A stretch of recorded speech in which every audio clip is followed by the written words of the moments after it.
Good morning, dear Stitchers. It's Judy with JBW Designs, and I am so happy to have you back. Watching my floss tubes again, it just means the world to me. This is floss tube number 90, which is hard to believe. It is May 7th, and the first thing I have to do is thank you, not only for watching, but for subscribing and writing the dearest emails and comments on the videos. They are, the last video I did, which was a couple weeks ago, at the end, I'm going to give some background in case there are people who are watching who are not aware of what I'm talking about. So a very dear friend of me who actually helped me in Nashville, Sarah, she's the daughter of my best friend, was diagnosed after several years of breast cancer with a brain tumor. And the comments that were made, the prayers that were offered were both heartwarming and in some cases heartbreaking, because I truly believe that almost every family that I know of has been affected by cancer, with one member or another in their family, in their immediate family, or their friends. And so I just thank you. Thank you for your kindness that you showed to both me and to Sarah. It really meant a lot. And on that same theme, right after I recorded that video a couple weeks ago, I have a story that I'm going to tell you at the very end of the video because it's more of a life update. But it was an act of kindness that was, to me, so out of the blue and so amazing that I thought, oh, this is a great story to share with all of my viewers and listeners. So stay tuned for that. Let's see, where do I go from here? I always have to check my notes because I kind of go off the script, right? So there were a number of comments in the last video and questions. And so I thought first I would address some of those. So Karen D asked if there was anything that our stitching community could do to help. And I thought that was such a nice thing to offer. And I really couldn't think of anything directly that, because, so many are affected by it. But I think just being willing to listen to your friends and family members and strangers, and just keep doing your acts of kindness. I think that's the best idea I have at the moment. Another viewer, and I'm so sorry I forgot to write down your name, was very concerned about, was it possible to work my designs on Ada? And I'm happy to report yet that the answer is yes. All of the designs that I do are stitched not with specialty stitches or over one, etc. So yes, they are very friendly to Ada. And I want to encourage you to try that if that's something that you would feel more comfortable with. Even though I work on linen, it doesn't matter. It's just we want you to be happy with your project and be able to see, of course, what you're stitching. Then another viewer, and I don't think I wrote down her name either, I should take better notes, had a very interesting question. She wanted to know how long I have been designing.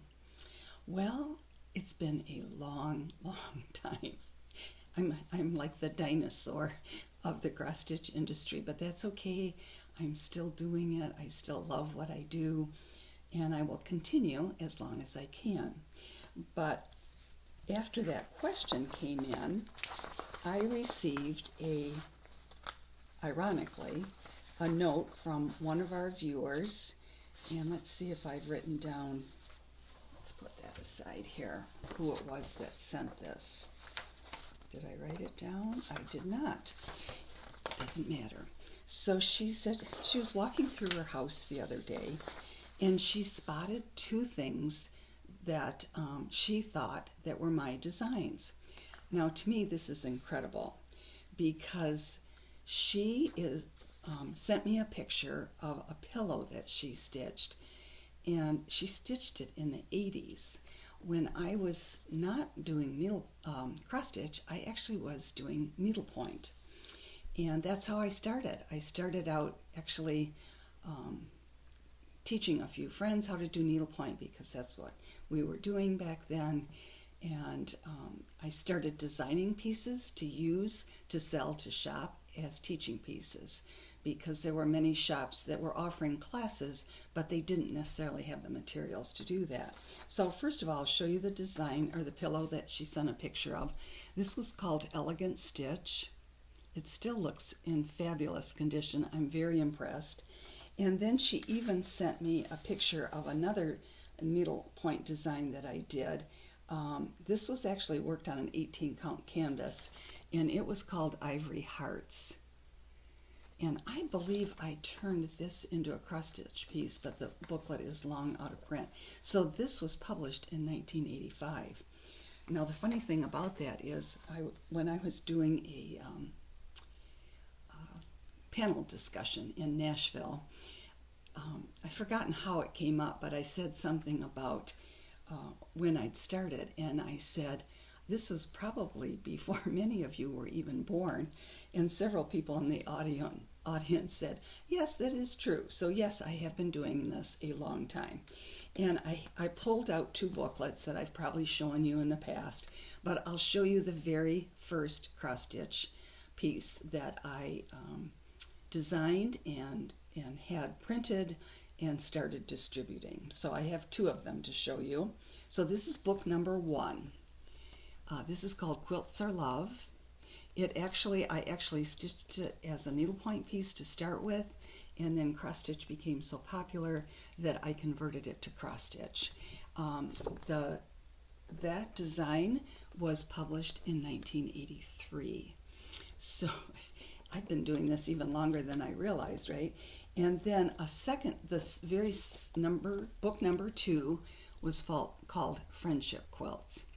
And as you can see, that was the era that we were quilts were very, very popular. They were being shown at the folk art museums, etc. And I loved the graphic quality of quilts and had fun designing those.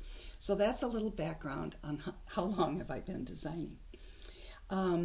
So the next topic that I want to address today, let me quick take a sip of tea. I always like to share pictures of things that people have sent in that they have been working on and that they have finished. So the first one that I'm going to show you, and I'm sorry, I know the picture is beyond tiny. If only I could figure out how to print a picture off of Instagram, I would be all set. But you can go, I'll give you her name and her Instagram account, and you can go look at the full picture that she has posted. So this was sent to me, or I spotted it yesterday, by Holly, who is with Mrs. Jones Stitches. And I just started watching her videos. She is just delightful. Lives out in Oklahoma. I just loved watching her. So she had taken, I warned you that this is small, she had taken my Fleur de Noel design, which came out last fall, and instead of doing it in monochromatic colors, she chose all these beautiful pastels, which I think is so interesting because she is looking at it as a spring design, which it absolutely could be. So isn't that clever? So go to Instagram, look up Mrs. Jones Stitches, and see all of her beautiful work. And this is the book that came from. So it's full of wreaths and, of course, beautiful fonts and lettering. So thank you, Holly. That was really sweet of you to show that.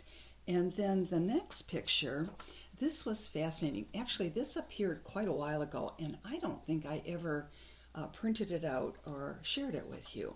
So this is from Pam, And I'm going to try to move that closer so that you can see it.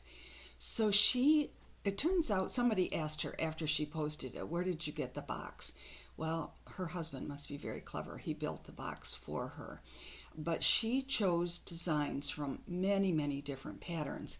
But what I got such a kick out of is, and she had posted this on my friend's page, is that she did my rose motif sampler over one, and that's in one of the boxes. And, quite a few people have done scissor charts. I just thought this was so clever. Some of the designs actually are just geometrics. Very, very nicely done. So thank you, Pam.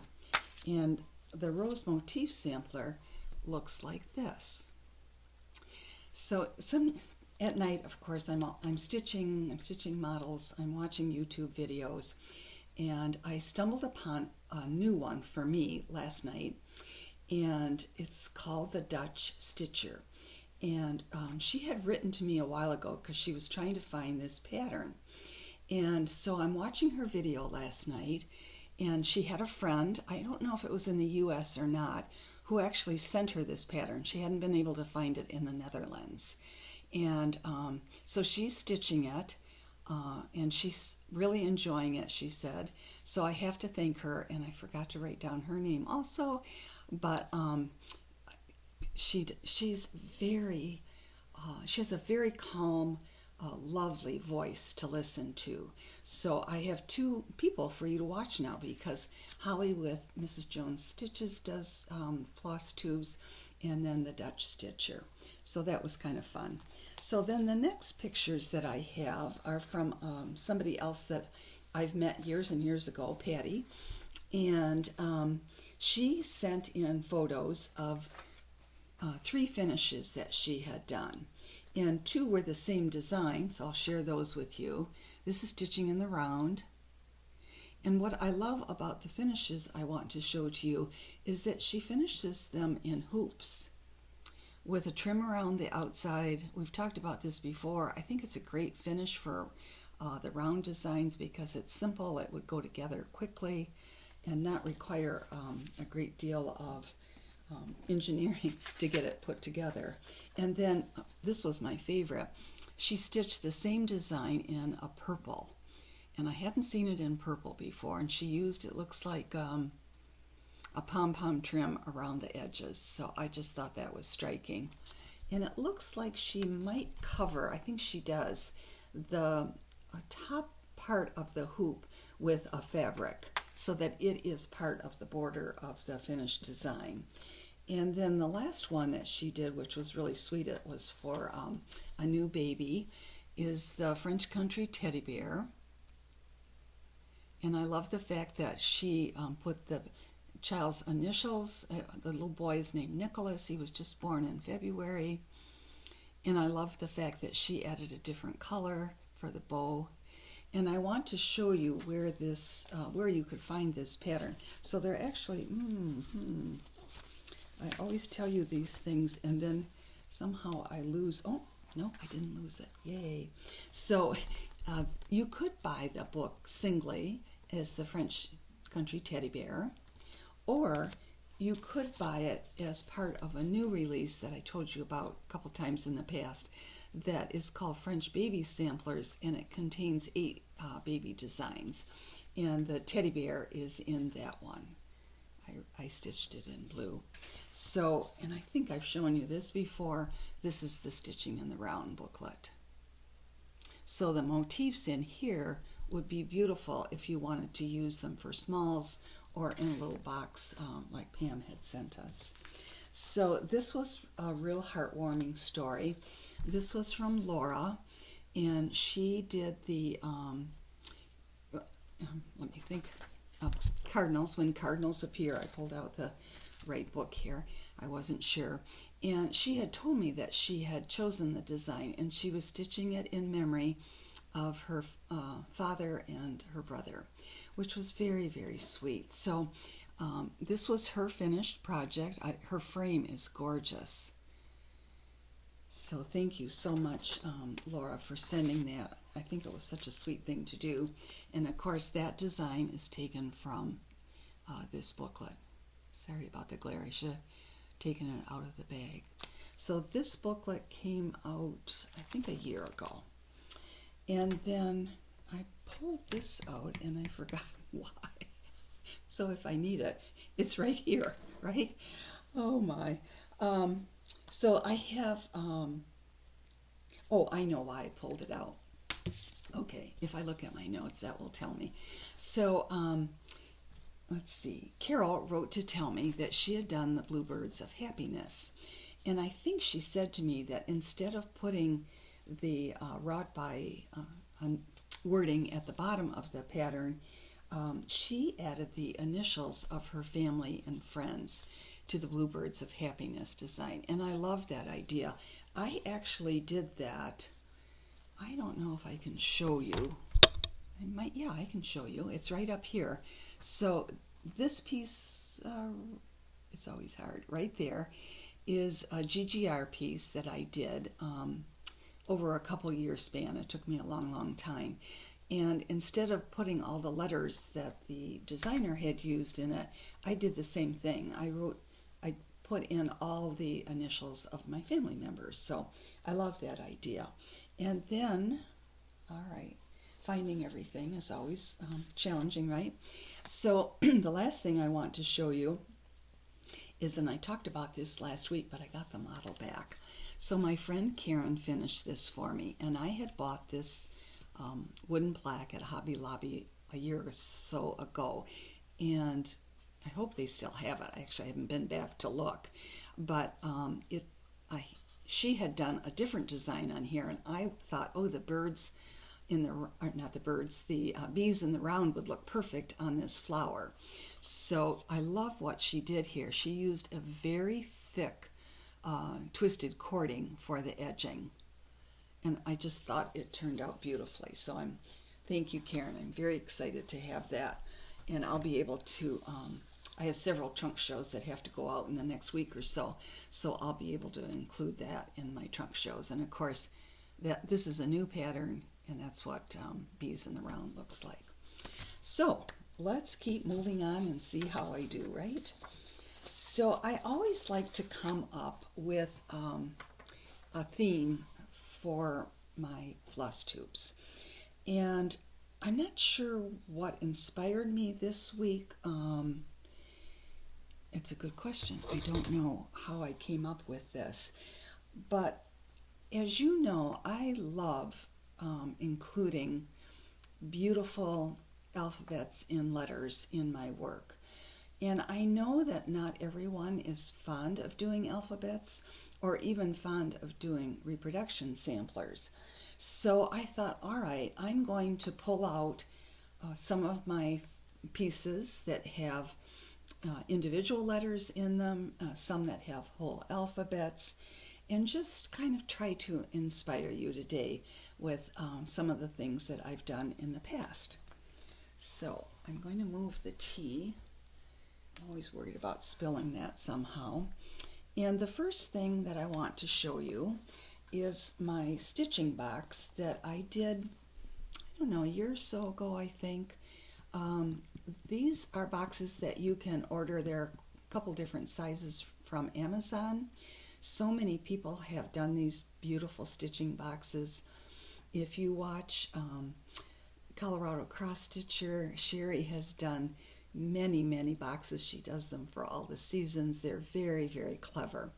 So for my box that I did, I chose some beautiful letters from an antique alphabet that I have in a booklet that came out about a year ago, and it's called Renee's French Alphabet. And it was just, I'm going to show you the inside, and then we'll talk a little bit more about the outside. It's always tricky to show this because we don't want things falling out. So let's see if I can kind of prop it up here.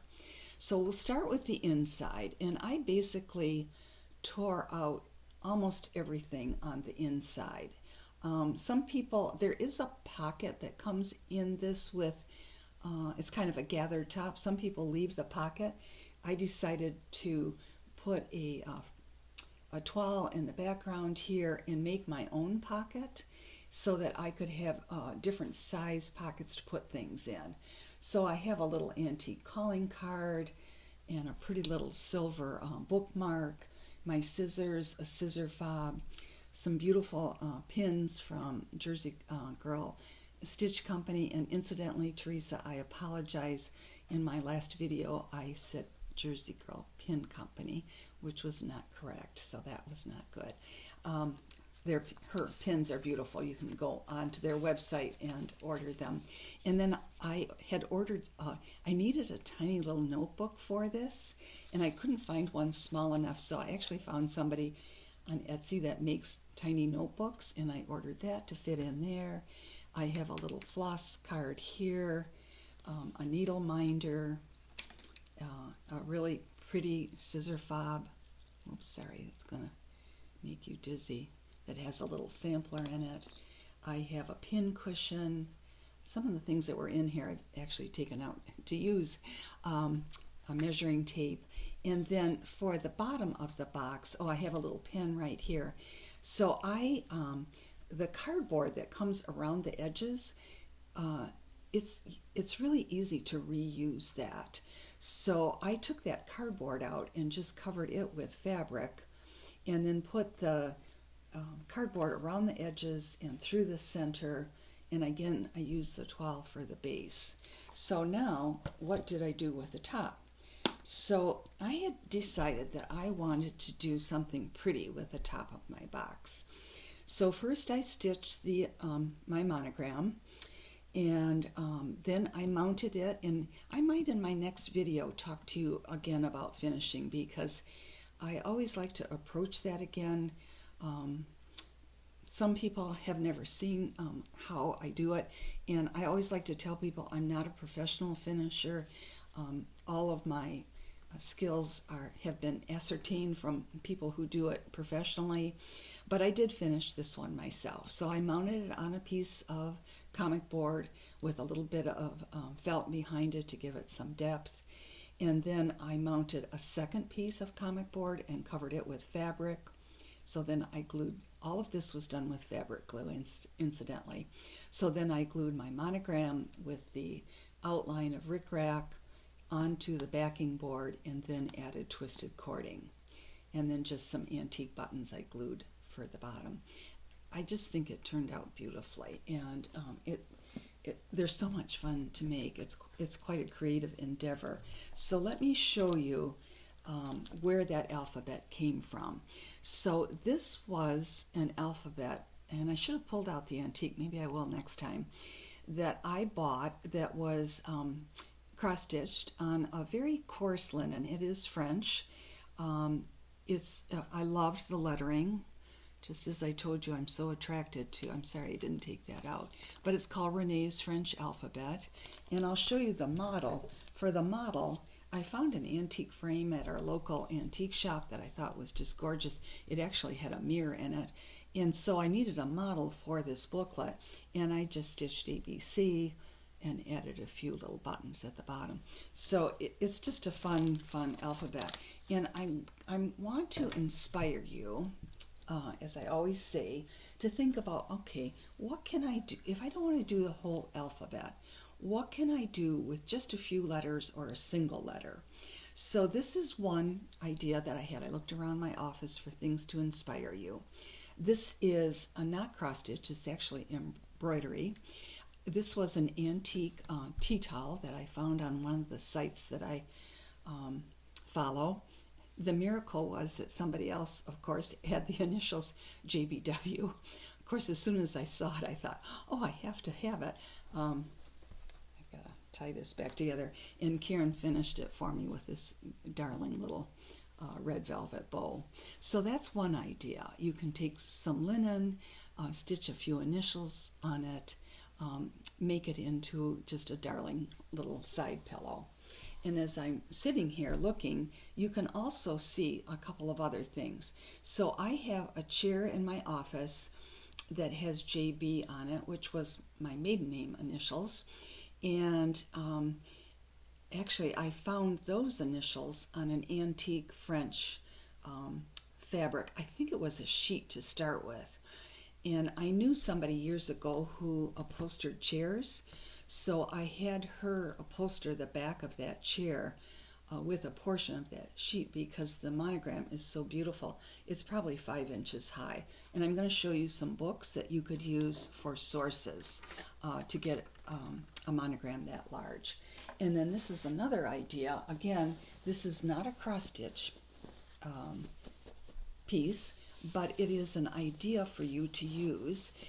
This is embroidery too, but it's an initial, and it's actually an M, but I turn it upside down because I think it looks like a W. So that's another idea. You could use, one single letter. You could put some kind of a border around the edges, and then you could make it into a sweet little throw pillow. So those are some of the ideas that I've had for you. Then I'm going to show you, it's always getting things out of the way. Oh, okay. So earlier in the video, I talked about Fleur de Noel, and as I was going through my models yesterday to pull some out for you, this is the model. So this was the original model that is in the booklet that I shared with you. And as I say, it can be done in any colorway. I did it in greens for a second colorway. Choose your favorite color. Holly was thinking about doing it in blues, so choose just your very favorite thing. Let's see, what else do I want to grab here? I don't have a lot, but I do have a couple more. So I want to share with you some of my antique samplers. And let's see. So I'll pull them out. Actually, they're kind of large, so I'll pull them out as they're kind of propped next to my desk here. So this one is from a collection that I did, I want to say, I'm sorry about the glare, 3 or 4 years ago. This is one of my favorites, and I'll show you the booklet after I set this down. This is, well, I'm going to set it down and at least find the name of the booklet to start with. So this is sampler is from a collection of antique red samplers. And I'm not sure why. I don't wear red, but I love red samplers. And when you look around my office, for a long time, I still am, I collect samplers that are red, and I just love them. And so that's what attracted me to this one. The other, whoops, upside down. The other thing that attracted me is the gorgeous font at the bottom here. It's so graceful. It's just beautiful. This piece was not signed, so I don't have a date on it or a country of origin, but I just thought it was beautiful. So in that first collection, there are 5 different red samplers that are part of my collection. Some are very tiny. This one was actually worked over one. I'm not sure. I've forgotten about some of these, the origin of them. I should have opened it up and looked at it. But anyhow, it's a really nice collection of red samplers if that's something that interests you. And then I pulled another sampler off the wall because I really, I have the antique of this, of course, and then I restitched it as a model. And this was done by Highland, and I'm not going to be able to pronounce it. Maybe someone will be able to help me. It looks like Goffmore, but I think that OF might be an OS. The people who are experts on antiques might be able to help me with this. So this particular sampler, sorry about that. I need to make room for all of these little moves here. That came from a second booklet. I'm going to try to pull this out away from the microphone so that I can show you what it looks like without the plastic. And this particular booklet was called Antique Sampler Collection 2. and the charts are all in here individually. Some of these are quite large. This booklet actually contains some of my very favorites. This right here in the middle is an Italian sampler with beautiful fonts, and again, you might not want to work the whole piece, but maybe you would want alphabets out of each one. This one here is an English sampler that had a fascinating history, and I was able to find out a lot about the girl who stitched it. This one here, the olive sampler, also was an American sampler, unbelievable history that I was able to discover about her family. That was stitched in 1805. I think this one was in the 1820s. So it's just fun. I love the research part of it. But as I say, you might not love doing alphabets, but maybe you want just a pretty alphabet to have to use for one of your projects. And now the last one I'm going to show you is this one. And this is the French alphabet sampler. I think I talked about this last week. And this is the original antique that I bought and framed. I did an adaptation of this piece, and often people ask me about that, and that is the piece that's just above the white chair. And that booklet looks like that. So this would be a great source. The letters are large, they're very graceful, they would be really pretty on a pillow. So the only other booklet in that arena that I want to share with you is another red and white one that I did, and this one was called American Marking Samplers. And I'm trying to think who I listened to recently. Oh, I know. Oh, you have to go and watch this. It was fascinating. I listened to Mama Loves You GB, who of course is in Britain, and I'm sure many of you watch her already. And her last video had to do with marking samplers, and English marking samplers with crowns. It was absolutely fascinating. So if you love that kind of history, I would encourage you to go and watch her. So in this particular booklet, there are, again, 5 samplers that are all in my collection or that I purchased, and they too have such an interesting history. So I just have a few more models to share with you, and then I want to show you a couple books that would be good resources. So this is a new one. I think last time I showed you the booklet, but I said I didn't know where the blue model was. So this is the blue model of my new design called Le Petite Lettres. And it's just made up of antique motifs and letters from antique alphabets. And this was framed by L&M Framing, who I've talked about before. Lisa is in Ohio, and her work is just impeccable. And then I have one more to share with you today, one more model, and that is the Fleur de Alphabets. And last week, last video, I was telling you that sometimes the photography on the front doesn't capture the beauty of the whole piece. This booklet, let me tell you what I'm talking about. So this is Fleur de Alphabets. This came out a year ago in Nashville, and because it's so long, it was very difficult to put it on the cover of, without looking, minute, on the cover of my very tiny books. This is actually a 3-fold book with the whole design, the whole chart going across the page. But it made me sad because the model itself, I just love it. This again was framed by L&M Framing. I did this in blue. I think I did it in red too. Let me look in the booklet. Do I show anything else? Maybe not. I think it would be gorgeous in red. And this is similar to the Le Petite. Le Petite, of course, is lowercase. This is a combination of upper and lowercase letters. I do have a funny story to tell you. So if I've told this before, I'll spin ahead, but sometimes I forget. So I got an email from somebody, and she said, did you know you forgot a letter in this new pattern? And that is our biggest fear.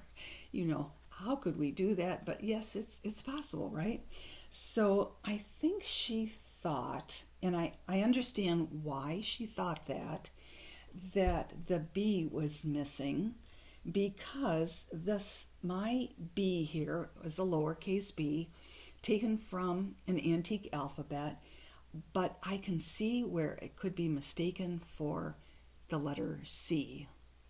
So we have A here, we have B here, and C here, and D right here. So thankfully I was able to write back to her and say, no, I did not make a mistake on that, although I have made mistakes, and it always causes great distress. So anyhow, that's the funny story that goes with that sampler. So I have many source books that I use. I'm going to show you 3 of them, and I will put the name and author of them in my notes below. So this is one that I use quite often. Livre de Lettres. You know that I do not speak French, so I apologize for that.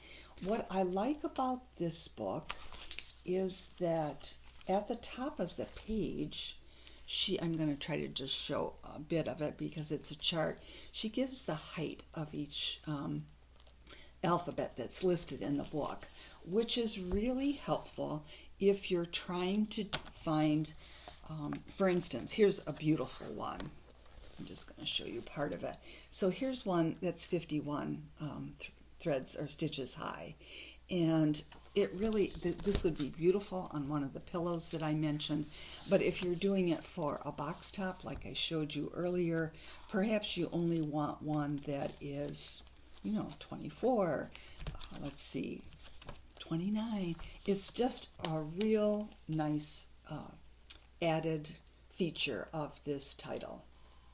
So I'll put that there so you can do a screenshot if you'd like to. So that's one of the books that is one of my favorites.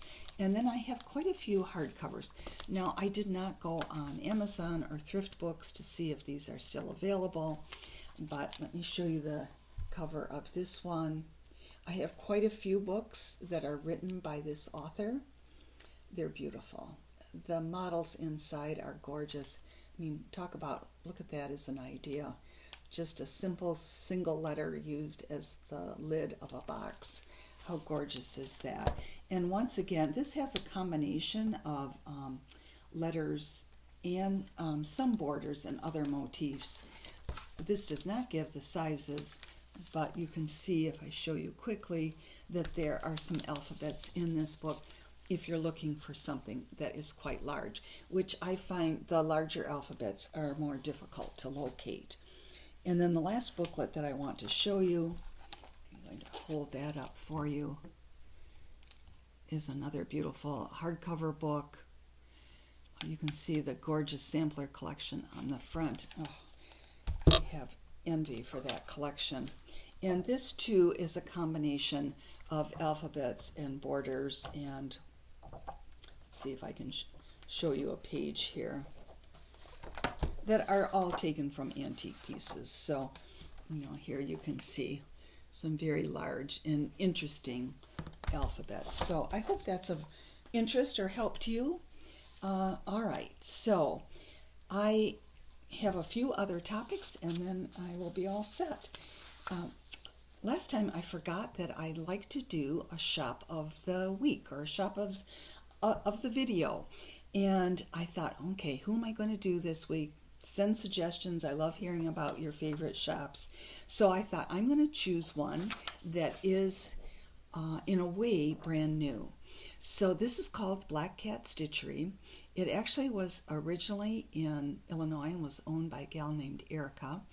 And she sold her shop to a vendor and a fellow designer that I know called Theresa.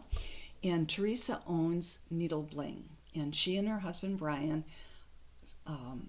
dye the most gorgeous fabrics. So I'd encourage you to check out her fabrics. But she bought the shop from Erica and has reopened it in Amory, I'm not sure I pronounced that right, Wisconsin. So here is her address and her phone number and her email. And they just did my trunk show. I think they just had a retreat this last weekend. I'll hold it up a little bit longer. So I'll encourage you to contact them if you're looking for fabrics, if you're looking for booklets, supplies. I'm sure because it's a new shop, they'd really appreciate your patronage.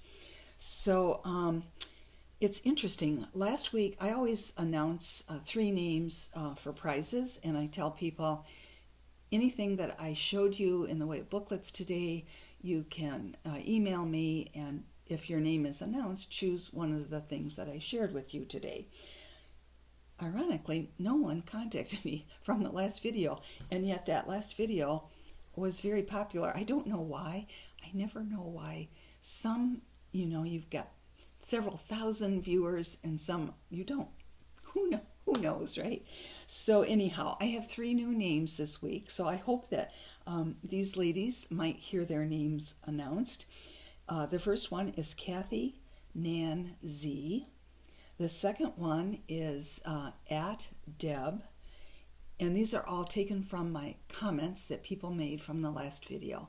So I go through with a random number generator. They give me the 3 numbers, and they're chosen randomly.